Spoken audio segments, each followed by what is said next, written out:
మార్చిలోనే ఎండలు మండిపోతున్నాయి. జనం మాడ పగిలిపోతుంది. ఎప్పుడో మేలో ఉండాల్సిన 41 డిగ్రీల ఉష్ణోగ్రతలు ఇప్పుడే వచ్చేశాయి. ఇక ముందు కూడా ఎండలు మరింత దంచుకొడతాయని వార్నింగ్ ఇస్తుంది ఐఎంటీ. కార్తెలో రోళ్లు కూడా బద్దలవుతాయని నానుడి. ఈసారి భానుడి ప్రతాపాన్ని చూస్తే ఆ దుస్థితి ముందే వచ్చిందనిపిస్తోంది. వేసవికాలం వస్తుందంటే ఎవరికైనా గుండెలు గుబగుబలాడడం కద్దు.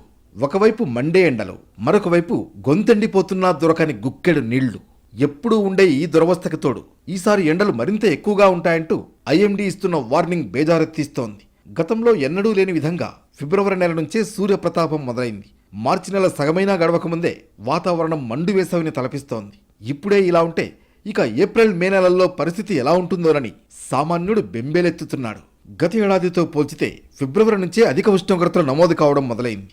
మార్చి నెలలో సాధారణం కంటే రోజువారీ ఉష్ణోగ్రతలు 4-5 డిగ్రీలు ఎక్కువగానే నమోదవుతున్నాయి. దేశమంతటా ఇదే పరిస్థితి నెలకొని ఉంది.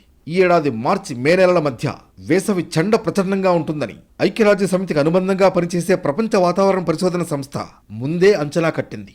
గత ఏడాది మొదలైన ఎల్నినో కారణమని, దీనివల్ల అధిక ఉష్ణోగ్రతలు నమోదవుతాయని వార్నింగ్. పసిఫిక్ మహాసముద్రంలో ఉపరితల ఉష్ణోగ్రతలు సాధారణ స్థాయికి మించి పెరగడాన్ని ఎల్నినో అంటారు. ఉష్ణోగ్రతలు సాధారణ స్థాయిని దాటి 32 నుంచి 34 డిగ్రీల సెల్సియస్కు చేరితే ఆ పరిస్థితిని సూపర్ ఎల్నినో అంటారు. ప్రస్తుత వేసవి కాలంలో ఈ పరిస్థితి తప్పదని వాతావరణ నిపుణులు హెచ్చరిస్తున్నారు. మండే ఎండలకు తోడు ఈసారి విచిత్రమైన వాతావరణ పరిస్థితి నెలకొని ఉంది. నమోదవుతున్న ఉష్ణోగ్రతల కంటే ఎండవేడిమి ఎక్కువగా ఉంటోంది. ఇలా ఉష్ణోగ్రతలకు మించి వేడి తీవ్రత ఉండడాన్ని వాతావరణ శాస్త్రవేత్తలు ఫీల్ లైక్ టెంపరేచర్ అంటారు. గాలిలో తేమ శాతం పెరగడమే వేడి తీవ్రతకు కారణం. తేమ శాతం పెరిగే కొద్దీ ఎండవేడిమి కూడా తీవ్రంగా ఉంటుంది. దీనివల్ల ఉక్కపోత ఎక్కువ అవుతుంది. మండే ఎండలకు తోడు ఉక్కపోత పెరిగితే పరిస్థితి పెనం మీద నుంచి పొయ్యిలో పడినట్లే ఉంటుందనడంలో అతిశయోక్తి లేదు.